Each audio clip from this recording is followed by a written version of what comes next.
Ogni bene a tutti, buonasera, ma veramente ogni bene di cuore, perché la vostra presenza qui onora non solo le mie fatiche e le mie passioni marinare e poetiche, ma tutta la marineria nazionale, perché lo dimostrano, scusate la presunzione e l'autocelebrazione, io per queste cose dai civili, non dai politici, ho avuto ben 3 medaglie d'oro.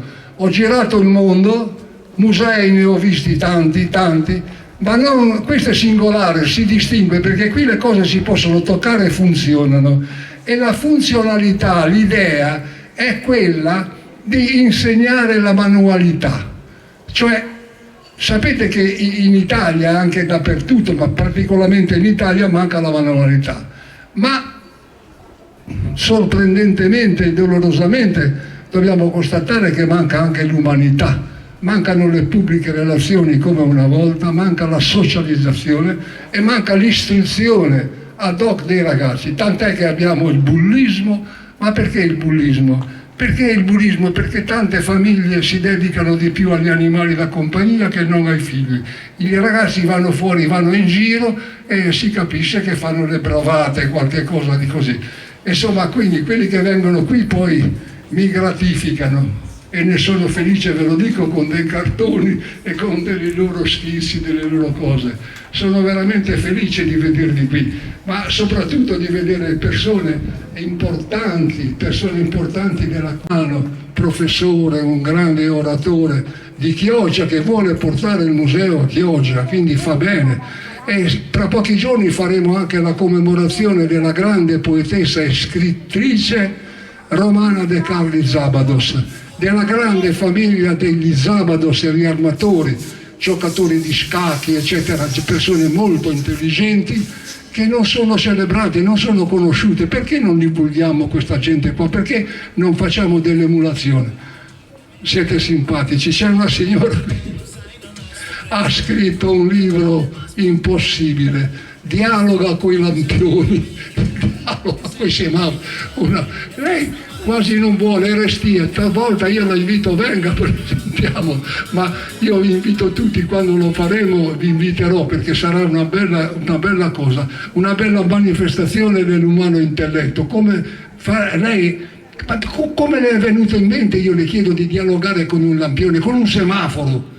Beh, ci vuole fantasia, ci vuole creatività, altro che la creatività là a mettere insieme le ossa, le robe che piacciono, 2 dettori di Padova. È un vero piacere.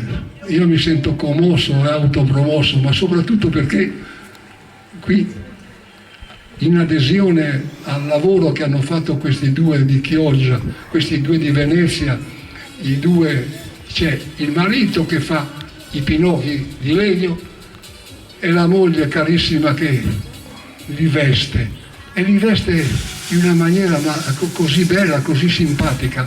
E poi il pretesto è venuto fuori da questo libro, La strana coppia. La strana coppia è di Giovanni Di Stefano, editore della Supernova, e ha capito anche lui che qui in questa manifestazione ci stava bene quel libro lì, e quel libro lì ci stava bene, ma anche ci sta più che bene se è presentato da chi? Dalla Daniela Zamburlin. Ma che brava ragazza, docente universitaria, giornalista, ex gazzettino, ha scritto una 15ina di libri, se non di più. Quanti? Sì, è una fabbrica di... C'ha le figlie in America, in qua e là, è un pensiero marinaro. Adesso mi sento di cuore di doverlo dare a suo marito.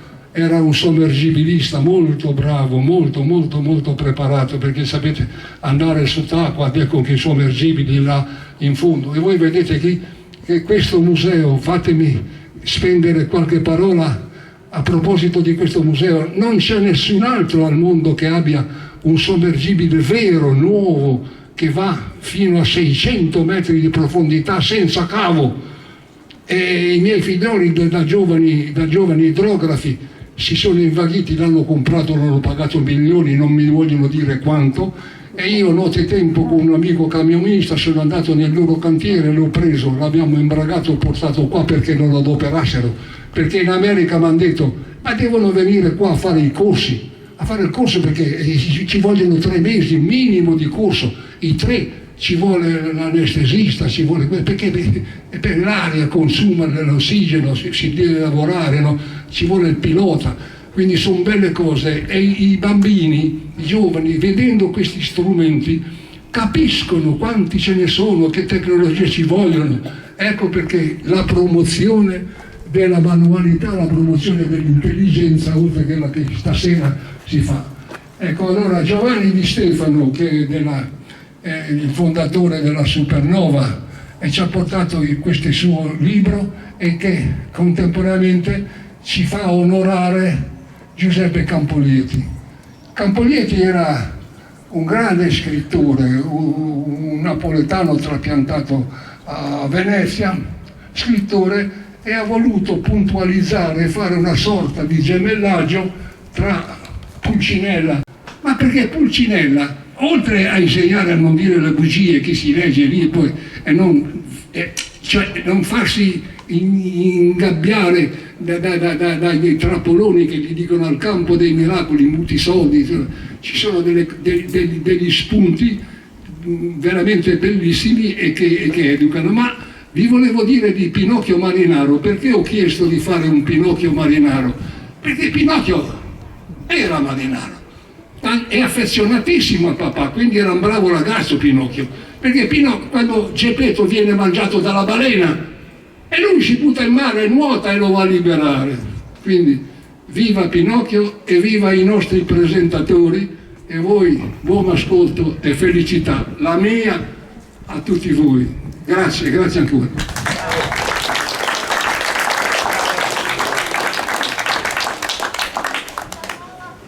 Buonasera, grazie al capitano Falconi per avermi invitata a parlarvi di questo bellissimo testo, e grazie a voi che siete qua e che quindi date senso a questo discorso che voglio fare.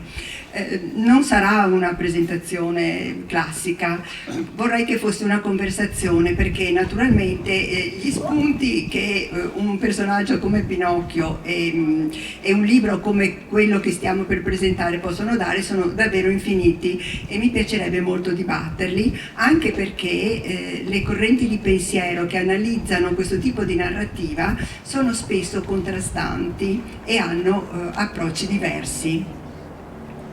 Io sono qui soprattutto per presentare il libro di Campolieti, e mi è anche un po' difficile, perché Pino Campolieti è stato mio collega. Io ero assunta al Gazzettino e lui era collaboratore esterno e scriveva tantissimo per il giornale, e quindi lo conoscevo come scrittore. E poi a un certo punto della mia vita, per puro caso, quelle cose assurde che succedono, mi sono accorta che solo 3 metri di una stradina privata dividevano i nostri condomini, e quindi ho cominciato in qualche modo ad intessere con lui una forma, se non proprio di amicizia, di confidenza. Ci fermavamo davanti ai rispettivi cancelli a parlare di letteratura, di cultura. Parlavamo anche del nostro giornale, dei problemi del giornalismo moderno, i problemi dell'editoria. Ho conosciuto un uomo straordinario, in cui si assommavano le qualità umane a quelle intellettuali, e soprattutto mi ha colpito la sua rigorosissima onestà intellettuale di persona che con grande pacatezza e con grande intelligenza non giudicava, ma non si ritraeva nell'esprimere giudizi, e questa è davvero una cosa straordinaria. Questa amicizia si è andata cementando anche attraverso la conoscenza e la relativa amicizia con la moglie Raffaella, che è diventata poi nel tempo, diciamo non da giovane, una valente pittrice. e della quale in questo libro, che è anche splendidamente illustrato, esiste anche un suo quadro. Sono rimasta sorpresa quando Pino mi disse che si sarebbe trasferito a Mestre. Ho pensato, ecco il punto, la nostra città perde uno dei suoi figli e un altro esule, un altro transfugo se ne va da Venezia, e questo mi ha molto rattristato, però siamo riusciti comunque a vederci un paio di volte. Sono passati tanti anni, perché poi capite, la vita trascina tutto, e a volte manca il tempo, mancano le energie, e quindi ci siamo visti una volta a casa sua a ragionare di un libro che lui aveva intenzione di scrivere, ed era questo. E la volta successiva ci siamo visti in galleria con Giorgio Tommaso Costantino, che ha curato tutte le illustrazioni di questo libro, che è appunto, come vi dico, illustrato da artisti, e del quale abbiamo così fatto due parole. Dopo non l'ho visto più Pino, l'ho sentito qualche volta al telefono, e poi ci sono state cose, c'è stato il Covid e ci siamo persi, e con grande dolore ho appreso della sua scomparsa. Dunque Pino, come vi dicevo, è un grande scrittore, è uno scrittore. Ivo Brandin, in un articolo uscito sul Gazzettino, lo ha definito un poligrafo che aveva due grandissime passioni. Allora, non era napoletano di nascita, era molisano, e anche al Molise ha dedicato alcuni scritti. Ma le sue grandi passioni erano queste due Italie, che ne fanno una, il meridione e il settentrione, in particolare Venezia. Credo che fosse innamorato di Napoli, e anche per via della scelta affettiva e coniugale della moglie napoletana. Era innamorato di Napoli, ma era innamorato anche di Venezia, e di queste due realtà aveva una profondissima conoscenza storica e letteraria. In breve, sostanzialmente, farò un brevissimo riassunto. Si tratta di un viaggio nato per caso di questi due personaggi che si incontrano per caso, e dalla Valle dell'Arno, la scena di apertura di La strana coppia è la Valle dell'Arno, arrivano fino a Venezia, passando però per Roma e per Napoli, perché da quello che ho potuto valutare lo scopo principale di Pulcinella non è tanto quello di andare a Roma, quanto quello di andare a Napoli, la sua Napoli amatissima. Come sapete, Pulcinella di Napoli è il simbolo. Quindi la scena si apre con questa Valle dell'Arno, e non credo che sia minimamente paragonabile il Pinocchio di Campoglieti, diciamo il testo di Campoglieti, al Pinocchio di Collodi. Ciò nonostante, se avrete l'opportunità di leggere questo libro, è chiaro che Pino conosceva perfettamente il Collodi, tanto che in alcune parti riporta pari pari il testo collodiano, quindi ci sono proprio le parole che noi troviamo sul libro di Pinocchio. E si apre così come il Pinocchio di Collodi si apriva. C'era una volta un re, diranno i miei piccoli lettori. No, c'era una volta un pezzo di legno. Quindi questo c'era una volta compare in entrambi i testi. E però non dobbiamo farci, come si può dire, sedurre dalla formula narrativa. Il C'era una volta è un classico incipit di un altro genere letterario, cioè delle fiabe. Questa non è una fiaba, questa, e neanche il libro di Collodi lo è. Questa è la narrazione pirotecnica, coloratissima, sorprendente, inimmaginabile, vi assicuro inimmaginabile, del viaggio di questa strana coppia nei posti dove io prima vi dicevo. Quindi partendo da Firenze, arrivando a Roma per andare dal Papa al Giubileo. Badate, Campolieti era un uomo estremamente laico e quindi il Giubileo di cui lui parla è quasi farsesco, con tutto il rispetto, e il giudizio su Bonifacio VIII traspare chiaramente dalla narrazione. Dopo Roma arrivano a Napoli passando per Caserta, dove succede un fatto stranissimo e straordinario che ha qualcosa di allucinato. Non ve lo dico per lasciarvi la sorpresa quando leggerete il libro di che cosa succede. E la descrizione comunque della campagna napoletana, proprio della campagna, delle piante, degli orti, degli alberi, dei frutteti, denota non solo una capacità narrativa molto particolare, ma, come vi dicevo, un amore straordinario per quella terra. Pulcinella però, a Pulcinella importa Napoli, ma come arriveranno assieme a Pinocchio a Venezia? A Venezia arriveranno per una delle tante stranezze di questo libro. Prima di dirvi come arriveranno a Venezia, vi voglio spingere su una riflessione che non è forse criticamente corretta, ma che però mi ha lasciato molte tracce. Allora, la struttura, la descrizione, la quantità di eventi immaginati e immaginifici di questo libro, la continua evasione dalla realtà e il suo continuo ritorno alla realtà con salti anche di tempo, per cui c'è in La strana coppia un metatempo con cui dobbiamo fare i conti e che dobbiamo accettare come una tranquilla come un tranquillo espediente letterario, perché non si può incontrare Wagner, no?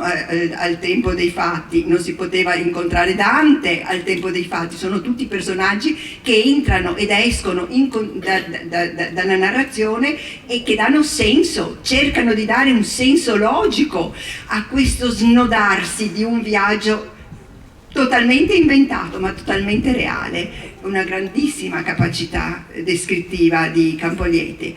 Comunque a me ha ricordato, pur nella totale diversità dei generi letterari, come vi ho detto, il C'era una volta è solo delle fiabe, mentre questo è un romanzo, mi ha ricordato Giambattista Basile, un altro grande scrittore, letterato, autore di fiabe, napoletano, verace, e quindi probabilmente una struttura che deriva da un carattere o dalla condivisione di caratteri non solo letterari ma anche, come si può dire, naturali, paesaggistici, storici.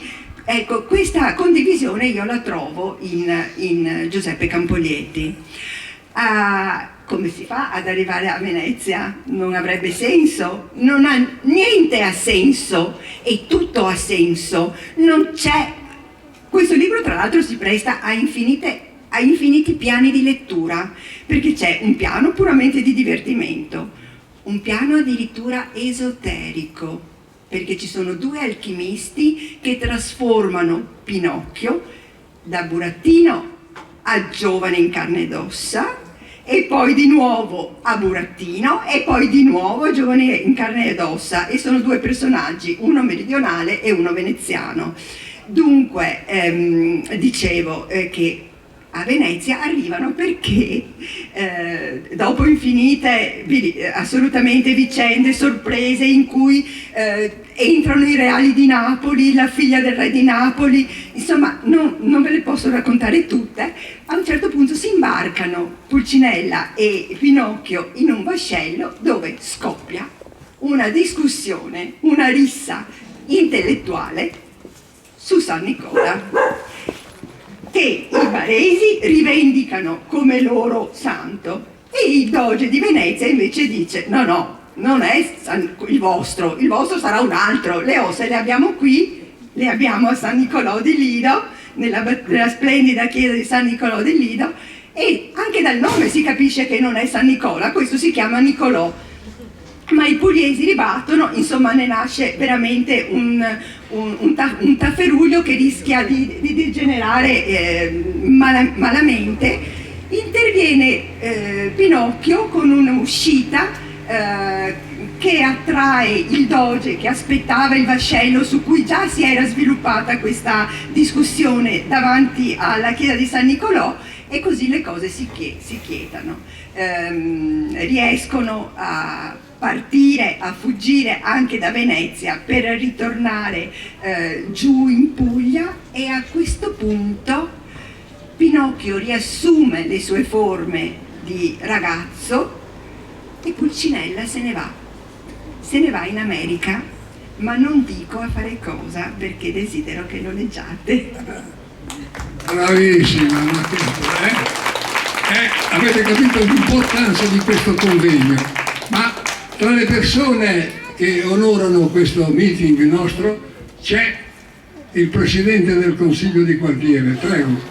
No, devi venire con gli autori, i colpevoli, perché ci sono i colpevoli di questa mostra, di questo show, di questo percorso di Pinocchio. Ecco, sono due brave persone. Lui fa i pinocchi di legno, li lascia tutti a legno, ma la moglie, che ha un intuito di stile di eleganza, li veste, li dipinge. Venite cari, venite un attimo per la presentazione al nostro Presidente, che non è la prima volta, ma viene sempre a presenziare. Ecco, così ti presento questi, gli diamo la cittadinanza onoraria lidense, vedete, hanno fatto una bella cosa. Ecco, li vedete, eccoli lì gli artisti sono questi, perché è stato veramente, è un bel colpo d'occhio, e io ho pregato loro e loro hanno detto di sì, di lasciarli, metterli lì per una settimana, perché voi possiate dirlo agli altri, che vengano i ragazzi come sono venuti i ragazzi dell'asilo, che vengano a vedere questa originalità, tanto più che poi la grande bravissima Daniela Zamburlin mi ha detto che esiste un'associazione di Pinocchio, una fondazione, talché io subito l'ho nominata, l'ho nominata ufficialmente direttrice del museo, perché così possa prendere tutto.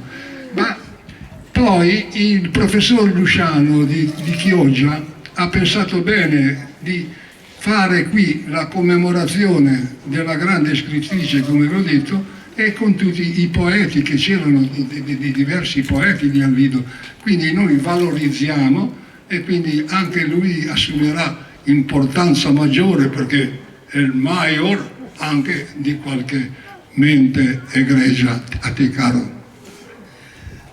Buonasera a tutti, sono venuto volentieri a questo incontro perché mi incuriosiva proprio questo tema, questo accoppiata Pinocchio con Pulcinella. Pinocchio è sempre stato un personaggio per me, da bambino c'è sempre un pupazzo, un qualcosa che ci si affeziona, era il mio compagno. Ricordo quando stavo male, quando avevo la febbre, lo volevo sempre a letto con me. Era un Pinocchio grande così che purtroppo ho perso, però mi è rimasto sempre ricordo di questo personaggio, di questo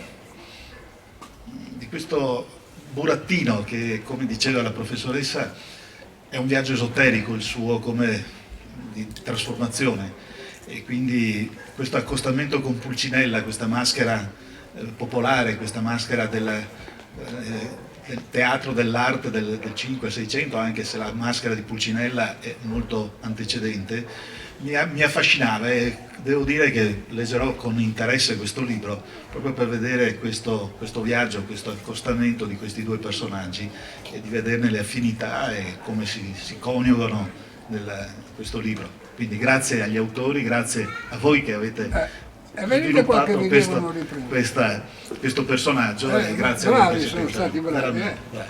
Allora li lasciate qua la settimana, li mettete a ridosso se vuole, e qui da un punto di vista artistico ci sono diverse persone. Ora è arrivato uno scrittore d'effetto, che a tempo perso fa delle case in costruttore, si chiama Teodoro Russo. In ogni numero di Nexus ci sono minimo 2 articoli. È venuta qua una signora che ha letto un numero di Nexus, ma ha fatto una testa così, dice: ma come scrive quell'uomo? Ma è vero che sta facendo anche un libro? E dico: sì, io l'ho sentito. Insomma, io non so come ho fatto a liberarmi della passione di questa signora colta per il modo di scrivere affascinante, semplice e originale di Teodoro Russo, il quale è pregato cordialmente di venirsi a discolpare qua. Sì, perché è un modo, eccolo carissimo, dice Rolli, vieni, c'è il sindaco del museo, vieni carissima, vieni. Allora, vieni. Bene, buonasera a tutti. Purtroppo è vero, qualcosa di vero il comandante l'ha detto, e certamente non sono i complimenti che ha nei miei confronti, ma ha detto che su ogni articolo di Nexus un paio di, diciamo così, non dico pagine, ma un paio di articoli miei ci sono.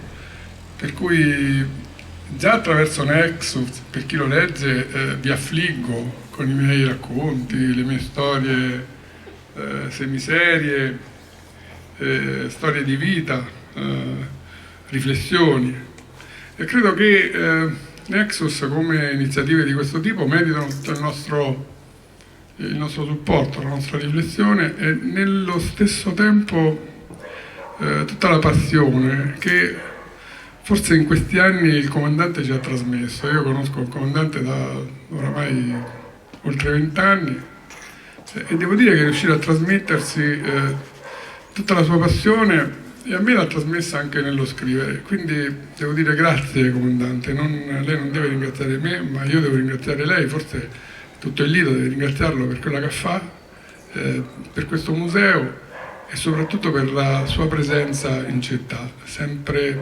attenta, sempre viva, sempre così stimolante. Amici, il comandante, non sto qui a dire quanto giovane è, ma forse come idee e come proposte è forse la persona più giovane che io conosco, per cui con questo spirito e con questo augurio spero di rivederla sempre e ancora per tantissimo tempo qui nel suo museo a presenziare manifestazioni di questo tipo. Grazie. Bravissimo.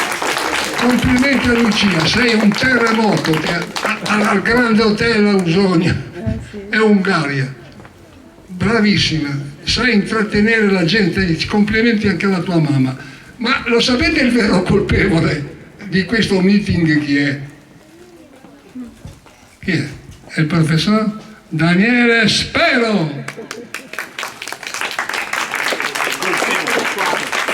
Oratore, laureato in teologia, insegnante, e lui ha capito che un lancio e un accostamento a questo divenire e di diffusione della cultura e del mare e della moralità, e non poteva essere che lui, che è anche laureato, una delle lauree credo che sia in teologia, è vero o no? Sì, sì. Ah, sì, E allora adesso per piacere discolpati, tu hai conosciuto loro e Io sarò molto più semplice perché ci sono anche dei bambini, tra l'altro anche bambini, e quindi racconterò una storia anche per loro di questa avventura con Massimo. Molto semplicemente, un giorno mi trovavo col comandante a visitare il museo, perché sapete questo museo non ha termini di visita, uno può tornare e non ha visto tutto, ritornare, cercare di capire e scopre un altro angolo, quindi è veramente una fonte, no, di misteri, di interessi, di storie,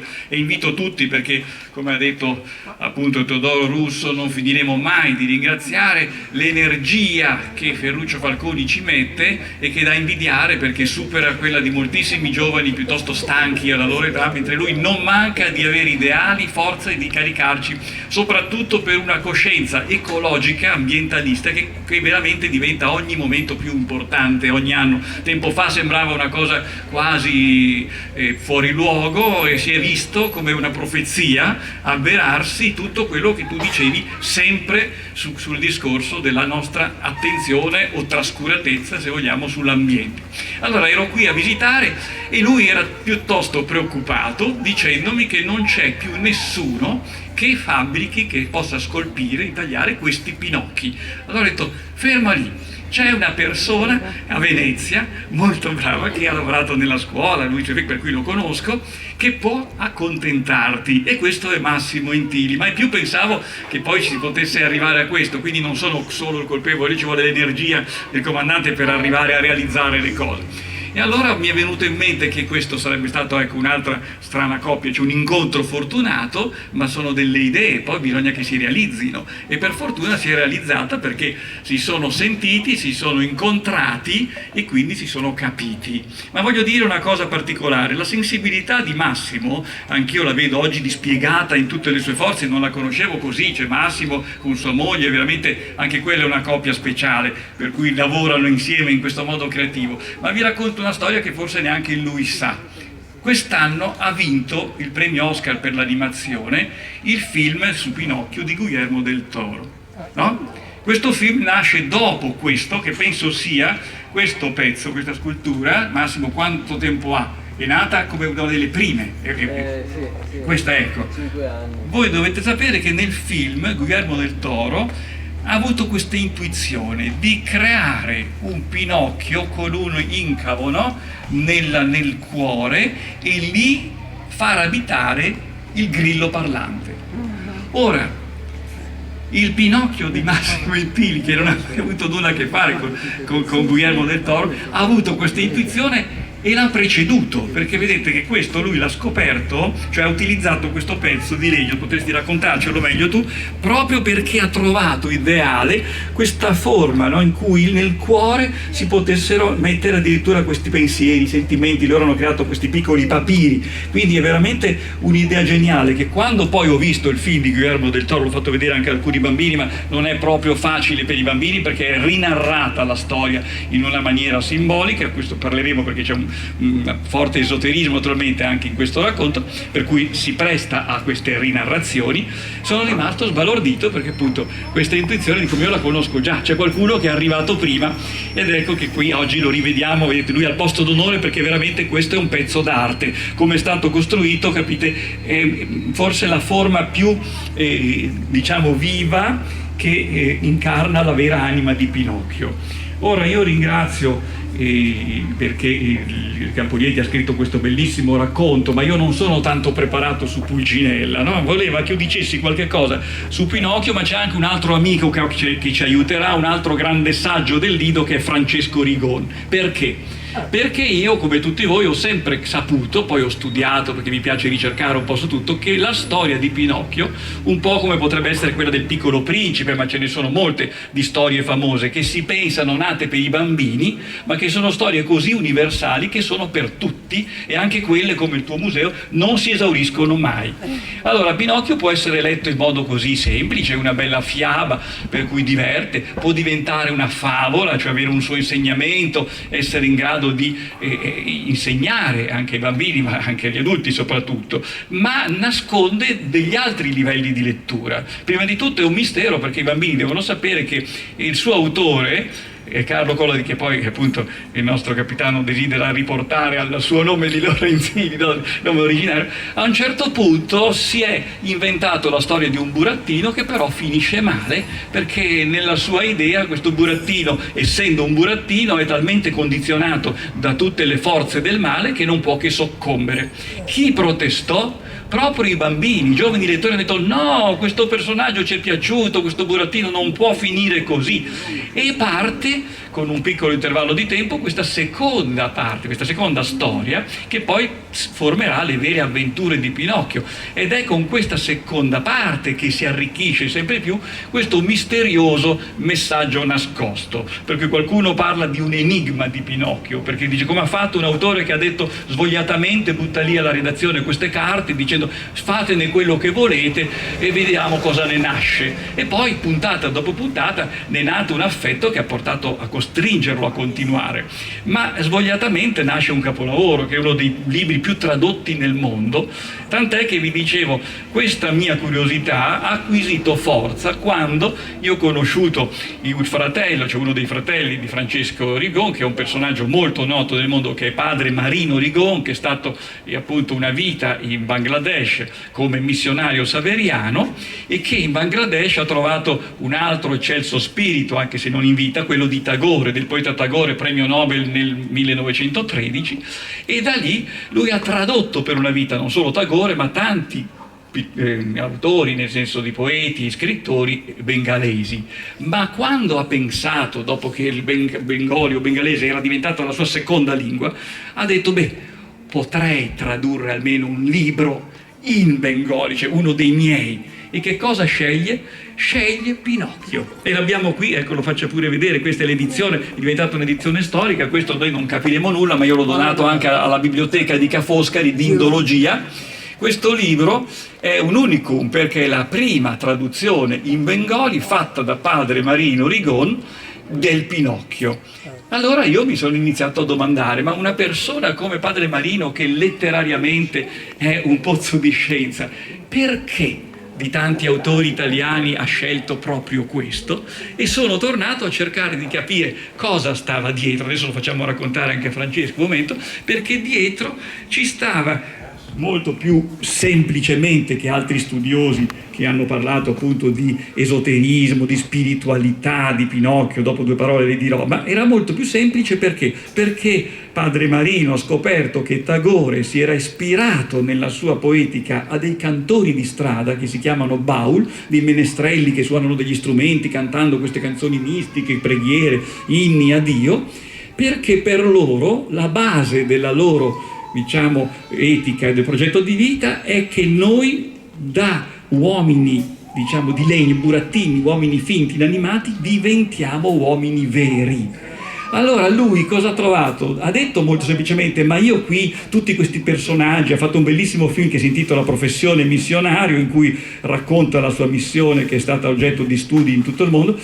Dice, ho tutto questo scenario di Pinocchio qui nel Bangladesh, c'è, dice, dal gatto e la volpe, dal Geppetto, dalle botteghe, c'è tutto, ma soprattutto lui quasi non lo dice, ma sotto anche lui ha il messaggio segreto, perché Pinocchio era la storia che ricalcava in modo pressoché perfetto questo ideale mistico di Baul e di Tagore di essere tutti come burattini inanimati e di dover diventare uomini veri attraverso un percorso piuttosto complesso, perché dice un altro autore, in effetti tutti noi dobbiamo riuscire ad avere un cuore e una mente. Tutti noi dobbiamo riuscire a capire la differenza tra il bene e il male, tra il giusto e l'ingiusto, tra il vero e il falso. E questo percorso è un percorso di iniziazione in cui noi possiamo vederlo, come l'ha visto ad esempio il Cardinal Biffi, c'è un bellissimo librettino, ne ha scritti molti, ma ha scritto un bellissimo librettino in cui parla di alcune vie proprio che possono essere comprese. Non è semplice, oggi io riassumo molto, si dovrebbe fare un convegno intero, no? Dice, prima di tutto Pinocchio ha il senso della storia, cioè tutti noi viviamo una storia, siamo immersi in un percorso, quasi un'avventura. Poi c'è e naturalmente questa prova tra il bene e il male. Tutti noi siamo messi alla prova, proprio con Ferruccio Falconi ci siamo detti quante volte se avessimo avuto l'insegnamento non ci saremmo fatti imbrogliare da qualcuno che a tutti è capitato e è riuscito. Poi dice, terza verità, c'è un destino alternativo, cioè insegna che nessuno è perso nella nostra realtà, tutti abbiamo problemi, incidenti, c'è sempre una nuova possibilità. Anche se, e questo è il suo quarto punto, Cardinal Biffi, che è un grandissimo studio esegeta, no, di quando legge qualcosa, e dice è la libertà inceppata, cioè limitata. Tutti noi siamo liberi, sì, ma è come se non ce la facessimo. Arriviamo a un punto in cui effettivamente senza un aiuto superiore non è sufficiente. Allora esiste naturalmente un capitolo anche negativo. Esistono le forze al servizio del male, e qui ne conosciamo, dal postiglione o omino di burro, che lo si voglia chiamare, al gatto e la volpe, c'è forze effettivamente che sono i nostri avversari. Poi esiste appunto una mediazione salvifica. Cosa vuol dire? Che c'è sempre qualcuno che aiuta Pinocchio, e soprattutto la fatina o la bambina dai capelli turchini, quindi veramente c'è questa presenza. E ultima e settima verità, dice esiste addirittura il simbolo del padre come creatore, perché c'è Geppetto, si presenta, sebbene sotto mentite spoglie, uomo semplice e dimesso, ma è il padre, il creatore, colui al quale appunto Pinocchio vuole sempre tornare, ed è colui che non dimentica mai di avere il figlio e vuole attraversare il mondo pur di ritrovarlo. Quindi effettivamente ci sono studi veramente complessi. Un'amica che è qua presente diceva ma è difficile parlare di Pinocchio esoterico, ma in realtà quando uno cerca di capire, come è stato detto prima, appunto che c'è un aspetto esoterico, cioè di verità nascosta, di iniziazione, capisce che questo è un percorso, cioè un racconto che diventa un enorme aiuto per tutti, cioè lo possiamo comprendere al livello a cui siamo capaci di comprenderlo, ma come Vangeli io le posso leggere e non capire nulla, e uno invece ci coglie una verità che può cambiargli la vita. E allora Pinocchio è un libro, lo diciamo proprio con Ferruccio Falconi, che oggi manca alle generazioni che potrebbero trovare un aiuto profondo in questo, anche se, io qua non mi soffermo, si sarebbero addirittura la possibilità di dire ma che cos'è la colomba, che cos'è il serpente, che cos'è cioè ci sono addirittura dei simbolismi che vanno interpretati. Ha fatto un bello studio Lemir Zolla come studioso appunto di esoterismo, ma anche molti altri. Questo non è per oggi, prevede appunto uno studio più approfondito, ma per dirvi che è un libro senza fine, che possiamo trovare la bellezza come l'ha ridotto Disney, una fiabetta per bambini, ma possiamo anche trovare insegnamenti addirittura nascosti ancora da comprendere, perché appunto l'autore era persona come Padre Marino di grandissimi studi e conoscenza. Allora, se tu me lo permetti, due parole, visto che è una saggezza del Lido su suo fratello, desidero che le dica il nostro Francesco Rigon, perché anche recentemente è stato intervistato da un regista che sta facendo la vita di Padre Marino per un film bengalese, perché appunto la memoria oggi è qua, che è rimasta, non c'è più Padre Marino, proprio in Francesco Rigon. Grazie. Buonasera a tutti. Io sono qui perché mi costringe Daniele a dire qualcosa. Raccontare di mio fratello ci vorrebbe una vita, perché è stato 70 anni in Bangladesh, ha lavorato, ha costruito ben 8 chiese, ha costruito scuole, 12 scuole periferiche, un grosso complesso di studi per le scuole medie e superiori. Ma quello che io vorrei dire è... Come si arriva a questo? Ecco, sì, sono qui per questo Pinocchio, e mio fratello l'ha scelto per dare qualche cosa di restituzione a quello che aveva avuto molto da Tagore. Padre Marino è stato il primo che ha tradotto Tagore dalla lingua originale. Quello che avevamo era tutto ritradotto da un inglese non molto brillante di Tagore in italiano. C'è molto da raccontare, da dire, però in questo momento le idee mi si annebbiano, l'età mi tradisce. Sufficiente.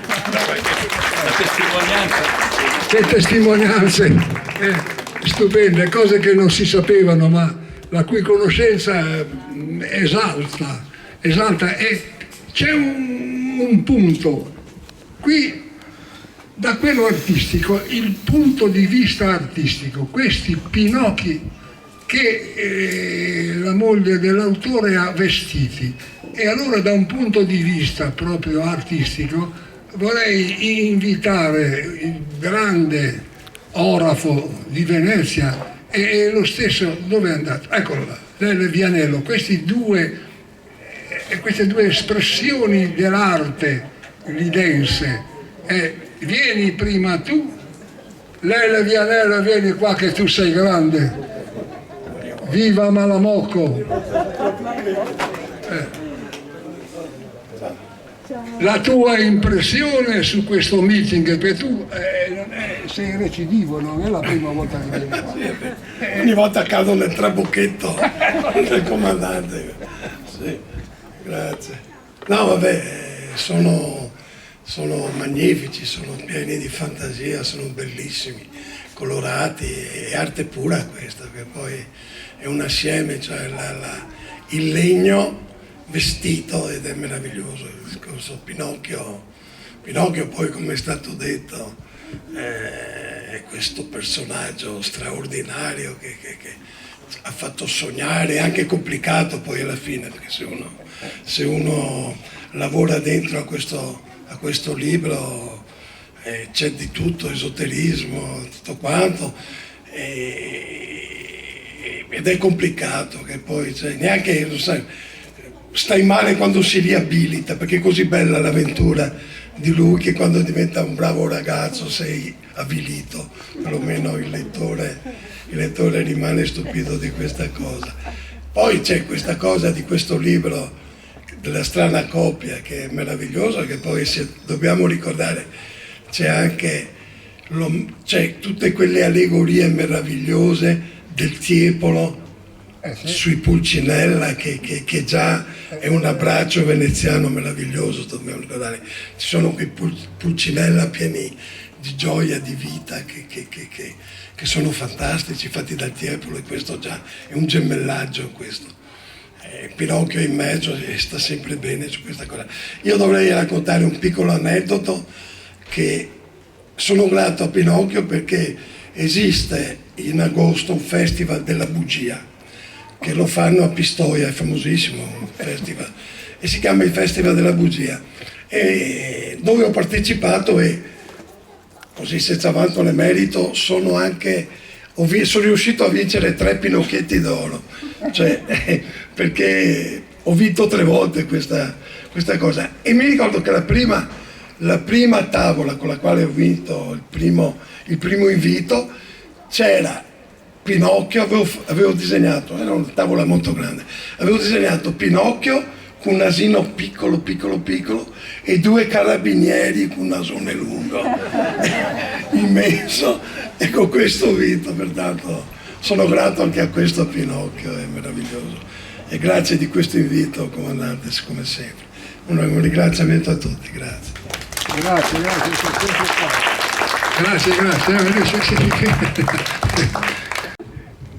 Beh, mi chiamo Paolo Leri e ho lavorato per 75 anni, ho fatto l'orafo per 75 anni. Però devo dire che la storia di Pinocchio mi ha sempre affascinato. Però mi è piaciuto questa sera sentire che cosa c'è dentro la storia di Pinocchio. Mi ha veramente attratto, è molto interessante.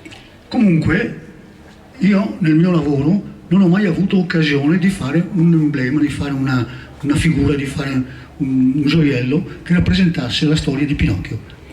Però, siccome che qualcosa faccio ancora, benché abbia 91 anni, proverò a fare qualcosa che imiti Pinocchio, la storia di Pinocchio. Pinocchio stesso magari, usarlo magari come pendente o come spilla, così. Io non sono un grande parlatore, ho le mani però molto abili ancora, riesco ancora a fare molte cose, però purtroppo la mia, chiamiamola arte, è andata in disuso, e mi dispiace questo, perché è stata una cosa che ha affascinato tanta gente per tantissimi anni, e tanta gente molto importante si è fatta fare oggetti da me, in tutto il mondo, devo dire. Gli oggetti più importanti che ho fatto è stato il Palazzo Ducale, grande così, in argento e diamanti. Poi ho fatto un Nettuno, grande così, lo stesso, sarebbe un coso da tavola, come oggetti grandi intendo, e poi un muretto veneziano, grande così. Anche questo è sparito, non so che fine ha fatto, e poi naturalmente ho fatto tanti altri oggetti molto importanti e molto costosi. L'unica roba è che purtroppo di questi oggetti non conosco che fine hanno fatto. Li ho venduti sì, però mi hanno raccontato delle storie strane. Per esempio, un oggetto che ho fatto, per me è stato importante fino a un certo punto. Non so se vi ricordate il famoso oggetto grande che c'era fuori dalla mostra della Biennale a Venezia. È stato per tutti i mesi della Biennale sulla laguna. Ed era non mi ricordo più che tipo di bestia fosse. E me l'hanno ordinato di farlo, io l'ho fatto. Bene, questo qua ha fatto il giro del mondo. E adesso mi hanno detto che ce l'ha la figlia di Raul Gardini. E questo mi fa piacere, perché finalmente è andato a finire in buone mani. Però non sempre è così. Purtroppo diventano affari. E a me gli affari non piacciono. Non ho mai voluto essere commerciante perché non so vendere. Vendere le cose che non mi piacciono, come per esempio le cose di fabbrica, non mi piacciono. Vendere le cose che fanno adesso, anche le reclame che fanno per televisione e tutto, a me veramente disgustano. Però c'è della gente che apprezza di più quelle cose là che non le cose che faccio io e che fanno i miei colleghi. Vi dico soltanto un'altra cosa. Nel 1730 la Repubblica di Venezia, preoccupata allora per il calo della città, della cultura nella città, ha fatto un'indagine conoscitiva presso le varie corporazioni dell'artistico. Sapete quanti orofi c'erano a Venezia in quel periodo? 940. Adesso sono rimasti che sanno lavorare, e bravissimi colleghi, 4. E non hanno lavoro, ne hanno pochissimi. Tanto per dire come mai il gusto della gente è sceso completamente nel modo di vestire, l'arredo personale, ma esaltare poi queste cose qua, perché noi vediamo a volte per televisione quando fanno le sfilate di moda, esaltare certi indumenti che non si capisce bene perché bisogna esaltarli. Quindi vuol dire che il gusto della gente è sparito completamente e l'arte non è più apprezzata, la cultura non è più apprezzata, e questo mi dispiace moltissimo. Se si va sull'autostrada Adriatics ex Fenice, quindi una bella cosa. Sei felice anche oggi di averci allietato con le tue musiche? Metti qualcosa di Pinocchio adesso. Qualcosa sia sempre. Buonasera a tutti. Ho portato l'ascolto per voi attraverso le belle parole che ho sentito qua col microfono, che fa duplicare la potenza, né, della qualità di quello che si dice. Io vorrei ringraziare tutti, principalmente a te, nostro comandante, che ho conosciuto un po' tempo fa, poco tempo fa, però 2 anni mi sembra, e è stato un enorme piacere grande, proprio è rimasto dentro di me, io sono qua sempre che mi invita. Piacere. Grazie. Piacere mio, sei un uomo di cuore, bravissimo. Allora, nato la partenza con tempo cattivo nonostante il parere negativo dei piloti, ebbene, quella nave è affondata perché il giovane ardito, fin troppo ardito Fra Cinico Giuseppe, ha imposto la sua volontà ai piloti che negavano la partenza. Ebbene, i miei figlioli, con l'avvocato Zagnoni, con le loro esplorazioni subacquee, hanno scoperto il relitto della nave Ariane. E allora era la prima nave a vapore dell'impero austro-ungarico, giace qui nei fondali di litorali nostri fuori Chioggia, e dei reperti ci sono e la storia così non nasconde più queste quote. Ecco che gli incontri culturali e le attività che si fanno di ricerca storica, umanistica, ricerca subacquea, ricerca archeologica, e allora ecco che si trovano le verità, e la verità è quella che è tutto il contrario, a noi non cresce il naso come a Pinocchio. Viva voi! Ecco Luciano. Ecco, il mio amico Ferruccio, anche se si parla di pasta e fagioli, mi chiama sempre in causa. Cioè, se una simpatia, allora mi chiama in causa, ma io che cosa devo dire? Devo dire solo che a ruota libera, ecco, che le due città citate dalla bravissima Daniela, Napoli e Venezia, sono nel mio cuore. A Napoli ho abitato alcuni anni, una città meravigliosa, ho studiato all'università, e la prima cosa che ho fatto quando sono arrivato a Napoli, pensate, qui parla un morto vivente, la prima cosa che ho fatto da Torino a Napoli, mio padre era carabiniere, quindi di origine casertana, e allora dopo tanti anni lo hanno avvicinato e gli hanno dato il permesso di poter svolgere la sua attività a Napoli, fuori grotta. Ebbene, la prima cosa che ho fatto quando siamo andati a abitare in via Grotta Vecchia di Napoli, c'è via Grotta Vecchia e via Grotta Nuova, la prima cosa che ho fatto, guardavo gli scugnizi che andavano, assaltavano i tram e si appendevano dietro. Gli scugnizi sono i bambini napoletani, non so se è una parola dialettale. Io che cosa ho fatto? Ho detto, ma anch'io mi piacerebbe fare questo lavoro. E allora ho preso e mi sono appeso a un tram, mi sono appeso a un tram, ma non so come è successo, sono caduto. E in quel momento per fortuna non passava nessuna auto, altrimenti sarei morto. Ma lo stesso ho avuto un trauma e mi hanno portato in ospedale, sono stato quasi 40 giorni, eccetera. Questo è Napoli.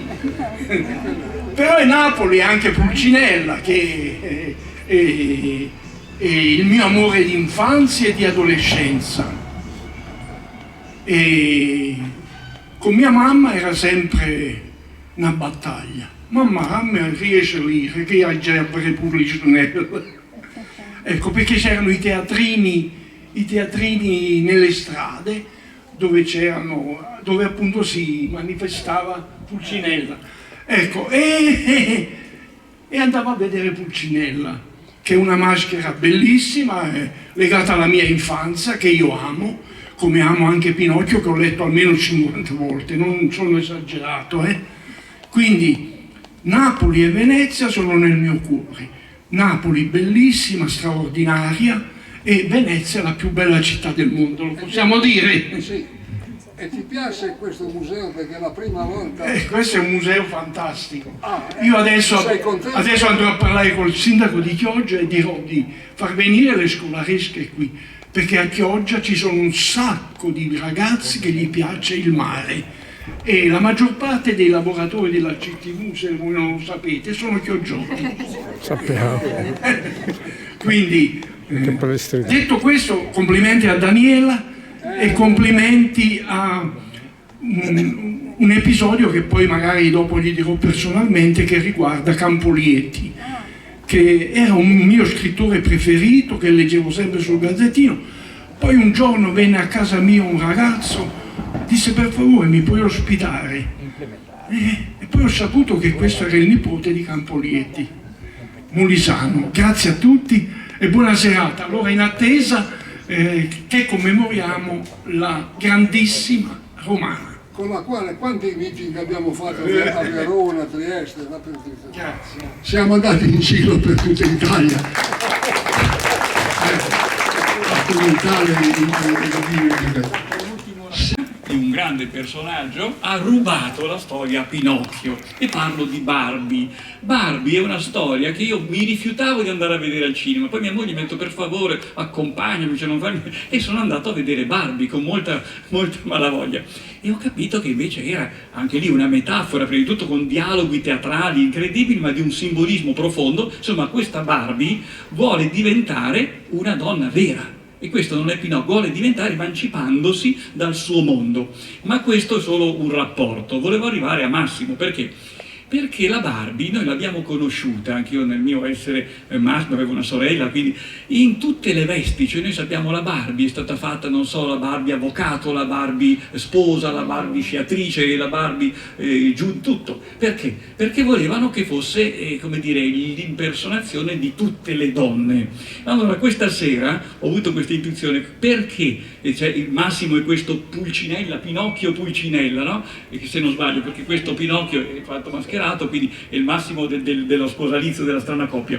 Questo è un grande messaggio di cui ringrazio Massimo Intili, perché Barbie, d'accordo, per me è un prodotto commerciale, c'è dietro una grande storia, anche per forse Elisabetta potrebbe raccontarci, una storia ebraica molto importante, della Mattel e tutto, però Pinocchio, tornando a noi, in un invito, no, a essere Pinocchio giornalista, non so, qua vestito giornalista, Pinocchio marinaro, Pinocchio gondoliere, perché è un invito al fatto di riconoscere un Pinocchio in tutti noi, cioè tutti noi siamo quel burattino che da inanimato deve diventare animato, e questa mostra è un invito, secondo me, molto bello, perché quel Pinocchio che già dalla storia dovremmo capire di essere noi, qui è rappresentato in tutte queste vesti. Addirittura vedo lì un Pinocchio grillo parlante, quindi c'è la storia, quello verde, non so perché, quindi veramente un grande capolavoro di creatività. Che vi dico, recentemente questo film che ha fatto un grande scalpore, nel senso di botteghino, di successo, eccetera,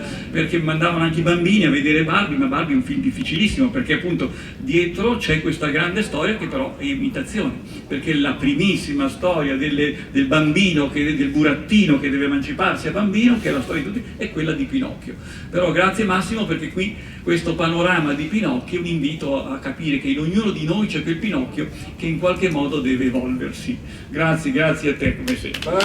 Bravissimi tutti voi. E complimenti ai bambini che offrono biscottini. Che bravi. E a qualcun altro che vuole qualche ombretta, perché senza ombre si prende il colpo di sole. Viva voi, grazie di essere venuti. Grazie tante di essere venuti, e vi ho visti partecipare. Della storia che sta dietro alla macchina. Sì. Vieni. Un'altra storia interessante. Ecco qua, cose interessanti, prego. Grazie, sono Elisabetta Chiarenza. E prima di tutto volevo ringraziarvi perché questo posto non l'avevo mai conosciuto. In 20 anni di vita veneziana non ero mai entrata in un posto così straordinario. Comunque 2 cose volevo dirvi. Io vengo da una famiglia, mio marito è un regista, un artista, uno scultore, ho un figlio che si occupa di teatro per bambini, e sia mio figlio che mio marito hanno fatto 2 spettacoli diversi su Pinocchio, perché una volta il teatro per ragazzi era in Italia, e è nato soprattutto in Italia con dei grandi docenti universitari, era il teatro delle sperimentazioni, a differenza del teatro di prosa, cioè aveva una grandissima libertà. E la domanda sull'esoterismo, quando io ho fatto a mio marito, gli ho detto: ma tu quando hai preparato lo spettacolo ti sei fatto questa domanda? E mio marito: no, io ho letto il libro e poi ho lavorato sul libro. Va bene, a parte questo, ad esempio invece mio figlio ne ha fatto uno che abita in Belgio, ne ha fatto uno esattamente ambientato, lui ha deciso di cambiare ambientazione ed è un Pinocchio in guerra, in una casa diroccata, fa tutta questa cosa. Invece sulla Barbie volevo dirvi questo: la Barbie nasce dalla fondatrice della Mattel, che era una donna ebrea, che veniva da una famiglia irlandese immigrata in America, ma poverissimi. A un certo punto lei fa un viaggio in Svizzera e trova in un negozio di per soli uomini, trova una bambolina piccola, questa piccola bambola, però ha l'intuizione di dire ma no, di tornare in America, di cercare di produrre questa bambola, perché era una bambola che si adattava, che era facile da trasportare. Quindi lei fonda insieme al marito, è un amico del marito, questa Mattel,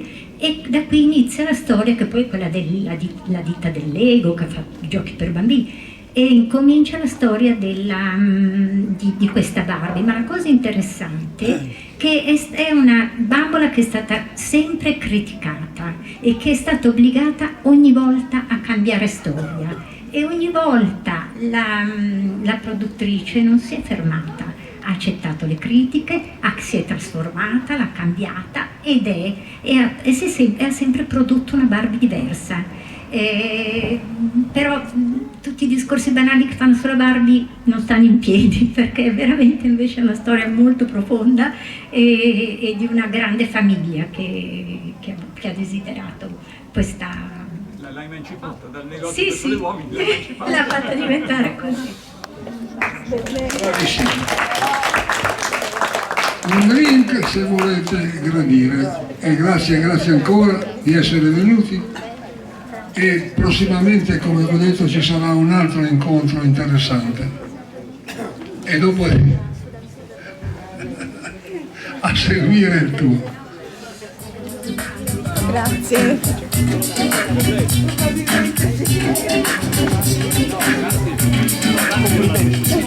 Ciao, sono Pinocchio, un tipo eccezionale, di legno sudato, ciglia e giudizi, il povero Geppetto mi corre sempre dietro, ma d'ubbidio io mi sono portato con il gatto e la volpe, me ne vado in giro e dalla scuola non ci penso, è sicuro. La mia buona fatina mi vuol tanto bene ed un vero bambino diventare mi farà.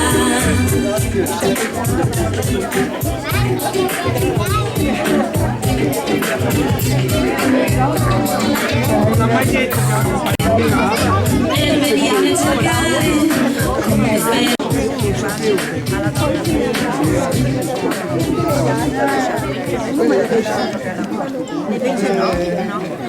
No, dopo lei si è evoluta. Naso di legno, cuore di stagno, burattino, quando diventerai un bimbo come noi. Bandi mollica, scansa fatica, dove vai? Sono un burattino e non mi fermo mai. Con le mie scarpe di zuppa e pan bagnato, il vestitino di carta colorato, farò i dispetti a chi sarà cattivo e sarò buono con chi mi dice bravo. Faccio festa per 30 giorni al mese e il calendario per me, lo sai, non ha sorprese. Natale, Pasqua, Befana e Ferragosto, sempre domenica è per me, e se domenica non è festa uguale, lo so, ma perché per noi no? Che ne so? Pinocchio, ma dove vai? Pinocchio, che cosa fai? Pinocchio, la fantasia è solo una bugia. Son piccolino, lo so, ma mi intrufolo dappertutto. Non ho paura però, un po' me la faccio sotto. Sono una peste, dei grandi me ne infischio, e un terremoto farò se no non provo gusto. Che confusione laggiù, spostatevi che mi impiccio. Io mi diverto di più se termina in un pasticcio. A lavorare, a scrivere, a studiare, ci mando gli altri. come Siamo è stati andata? molto felici e contenti. Allora, per questo, ecco. Volevamo ringraziarti. Io ricordo, lo gradisco moltissimo. Sì, Grazie. con questo regalo. Grazie, Però, grazie. che bel regalo. È carino, dove Perché siete voi? sei Da dove un venite? marinaio Veneziana e siciliana. capitano. Ah, Sicilia. Vero. Dottoressa, questa l'abbiamo pensata Mamma per lei. mia, grazie. Mamma mia, un Pinocchio giornalista. Sì, Mamma esatto. mia, grazie, è proprio il mio. Vi ringrazio molto. Che bella. Che bella situazione. Bene. Guarda che Pinocchio giornalista. Ho visto, adesso mi tocca scrivere. Cioè, guarda. No.